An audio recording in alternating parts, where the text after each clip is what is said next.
Guys, അപ്പോൾ നമ്മൾ നിന്നിട്ടുള്ളത് Panthirankavu കൊടൽനടക്കാവ് health സെന്ററിന്റെ അടുത്തുനിന്ന് വെറും 200 മീറ്റർ മാറിയിട്ട് 4.5 സെന്റിൽ 3 BHK വരുന്ന ഒരു വീടും സ്ഥലം കൂടിയാണ് നമുക്ക് സെയിൽ ചെയ്യാൻ വേണ്ടി കിട്ടിയിട്ടുള്ളത്. വീടൊന്ന് പോയി കണ്ടാലോ. NH66 വെറും 300 മീറ്റർ ഡിസ്റ്റൻസിലാണ് നമ്മൾ ഈ ഒരു വീട് സ്ഥലം നിൽക്കുന്നത്.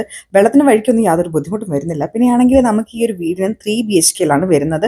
2 അറ്റാച്ച്ഡ് ബാത്റൂമാണ്. ഈ ഒരു വീട് നിങ്ങൾക്ക് ഇതുപോലെ നിലനിർത്താം, അല്ലെങ്കിൽ നിങ്ങൾക്ക് പൊളിച്ചിട്ട് വേറൊരു വീട് പണിയാനും പറ്റുന്ന ഒരു കണ്ടീഷനിലാണ്. അപ്പോൾ ഈ ഒരു വീടിന് സ്ഥലത്തിന് കൂടി നമ്മൾ ഓണർ ചോദിക്കുന്നത് വെറും 16.5 ലക്ഷം രൂപ മാത്രമാണ്. ചെറിയ രീതിയിൽ നെഗോസിയേഷൻ അവൈലബിൾ ആയിട്ടുള്ള ഒരു അടിപൊളി പ്രോപ്പർട്ടിയാണ്. അപ്പോൾ ആവശ്യക്കാർ വേഗം തന്നെ നേരിട്ട് ഓണർ നമ്പറിലേക്ക് വിളിച്ചിട്ട് ഡീറ്റെയിൽസും കാര്യങ്ങളൊക്കെ ചോദിച്ച് മനസ്സിലാക്കി അങ്ങോട്ട് കച്ചവടം ഉറപ്പിച്ചോളി. തൊട്ടടുത്തായിട്ട് നമ്മളെ ഹെൽത്ത് സെന്റർ വരുന്നുണ്ട്. പിന്നെയാണെങ്കിൽ നടക്കാനുള്ള ദൂരത്തിൽ LP സ്കൂളൊക്കെ അടുത്തായിട്ട് വരുന്നുണ്ട് കേട്ടോ. എല്ലാവിധ സൗകര്യങ്ങളോടും കൂടിയിട്ട് റെസിഡൻഷ്യൽ ഏരിയയിൽ വരുന്ന ഒരു അടിപൊളി വീട് സ്ഥലമാണ്. അപ്പോൾ ഈ ഒരു വീട് നിങ്ങൾക്ക് റെന്റ് ഔട്ട് ചെയ്തിട്ടുണ്ടെങ്കിൽ നല്ലൊരു വരുമാന മാർഗ്ഗമാണ് കേട്ടോ. ഈ ഒരു ബജറ്റ് ഫ്രണ്ട്ലി ആയിട്ടുള്ള വീട് സ്വന്തമാക്കാൻ വേഗം തന്നെ നമ്മളെ ഓണർ നമ്പറിലേക്ക് വിളിച്ചിട്ട് ഡീറ്റെയിൽസും കാര്യങ്ങളും മനസ്സിലാക്കി അങ്ങോട്ട് കച്ചവടം ഉറപ്പിച്ചോളൂ കേട്ടോ. അതുപോലുള്ള വീഡിയോസിനായി നമ്മളെ പേജ് ഒന്ന് ഫോളോ ചെയ്യുക. നിങ്ങൾക്കും ഇതുപോലെ നിങ്ങളുടെ പ്രോപ്പർട്ടി വിൽക്കാനോ വാങ്ങിക്കാനോ ഉണ്ടെങ്കിൽ നമ്മളായിട്ട് ബന്ധപ്പെടാം കേട്ടോ. അടുത്ത വീഡിയോയിൽ കാണാനായിരിക്കും. Stay tuned. Thanks for watching. By.